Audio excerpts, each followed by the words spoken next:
Oke, jadi untuk semua link dari base-nya ada di deskripsi video.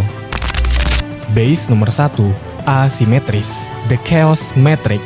Nah, jadi konsep base yang pertama ini jujur yang paling gua suka, yaitu base asimetris. Jadi singkatnya, base ini tuh mengangkat konsep abstrak atau kekacauan. Jadi pas dilihat sekilas, penataannya memang kelihatan agak berantakan. Nah, tapi aslinya ini tuh berantakan yang terarah, yang tujuannya khusus untuk ngerusak kebiasaan lawan yang biasanya cuma hafal menyerang pakai pola base yang rapi-rapi aja. Nah, jadi secara psikologi, otak manusia itu kan pada dasarnya males dan pengennya instan. Makanya kita itu selalu nyari pola yang rapi biar nggak capek mikir. Nah, begitu penyerang ketemu base yang acak-acakan begini, otak mereka dibikin bekerja keras. Nah, waktu mikir yang cuma 30 detik di awal penyerangan itu bakal habis cuma buat nyari celah masuk yang nggak ketemu-ketemu. Dan ujung-ujungnya karena bingung, mereka bakal panik. Nah, pas panik dan asal drop pasukan, hitung-hitungan mereka atau kalkulasi mereka juga bakal meleset total. Karena posisi penempatan bangunan kita yang nggak biasa. Dan alhasil pasukan mereka malah kepisah-pisah dan menjadi lebih mudah untuk dihabisi oleh pertahanan kita. Base nomor 2, Tonhal Trap, The Dopamine Bait. Oke, lanjut ke konsep kedua, namanya Tonhal Trap. Jadi sesuai namanya, kita beneran mau menjebak lawan pakai tonhal kita sendiri sebagai umpannya. Konsepnya sengaja kita taruh TH ini di pojokan atau sudut base yang kebuka lebar biar penyerang langsung nafsu dan gatel pengen nyerang dari arah sana demi dapat 1 bintang instan. Nah, tapi di sini itu sebenarnya kita lagi mainin mental keserakahan lawan. Kita pasang umpan manis yang bikin mata mereka langsung ijo ya kan. Dimana mereka bakal mikir kayak, wah ini yang bikin base bodoh sekali nih ya kan naruh TH di pojokan. Yang padahal, sorry ya, nggak ada yang gratis bro, kecuali MBG. Oke, nah karena di area TH situ itu sudah kita siapin kejutan surprise mother father berupa rombongan jebakan dan semua ledakan. Jadi ini tuh bakal menjadi kejutan tak terduga yang langsung ngerusak mental penyerang. Pasukan utama yang mereka andalkan di awal bakal langsung meledak dan mati konyol. Jadi begitu masuk ke pertengahan serangan, pasukan mereka otomatis bakal kehabisan bahan bakar dan loyo sebelum bisa ngeratain base kita ini. Base nomor 3, Ring Base, The Special Distraction. Nah, jadi kalau pada base sebelumnya itu kita sengaja numbalin tonhal di pojokan, konsep base ketiga ini justru sebaliknya, yaitu sesuai namanya, ring base. Base ini tipikal yang protektif banget sama tonhal, yaitu dengan kita posisikan TH benar-benar di tengah pusat base, dikelilingi pertahanan berat, dipagerin tembok, dan dikasih jarak kosong yang lebar. Barulah di luarnya kita sebar bangunan sampah buat pengalih perhatian. Jadi secara psikologis, trik ini bikin mata penyerang langsung dibutakan sama target utama di tengah. Saking fokusnya ngelihat tonhal, mereka lupa kalau pasukan COC itu kan nggak pakai logika manusia. Mereka nggak akan jalan lurus ke tengah, melainkan bakal nyari bangunan paling dekat yang ada di luar base. Yang hasilnya bakal kelihatan epic banget pas di replay. Pasukan lawan bakal muter-muter keliling base nyari bangunan sampah karena jalurnya sengaja kita buat begitu.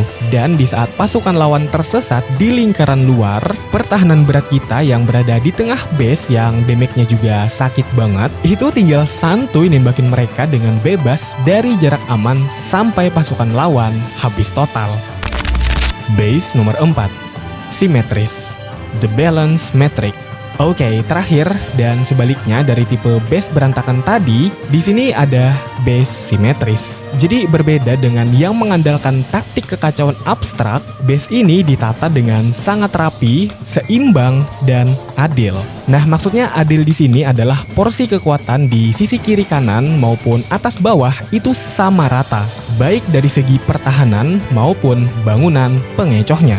Jadi secara taktis, base ini sengaja dibuat untuk ngakalin kebiasaan penyerang yang suka nyari celah atau titik paling lemah dari sebuah base. Karena pas mereka lagi melihat base simetris ini, otak mereka nggak bakal nemu area terpotong yang biasanya dijadikan pintu masuk utama pasukan lawan.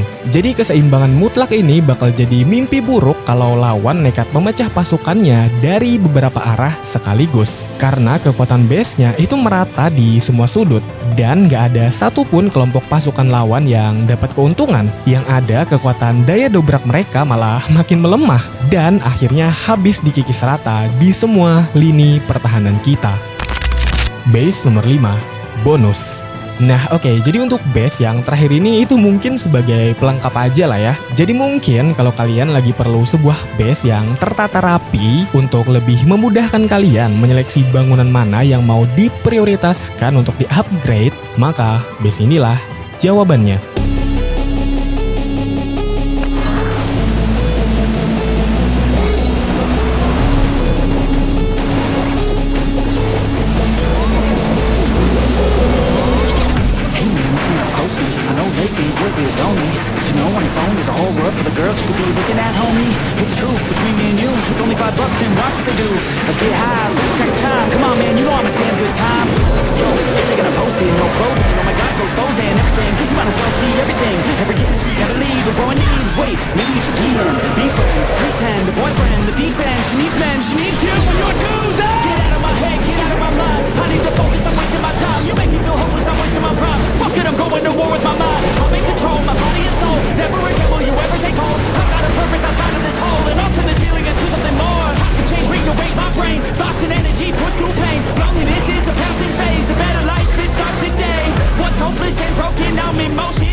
Like it's hard, it's not a fear for you. You know I can make it all disappear for you only one time.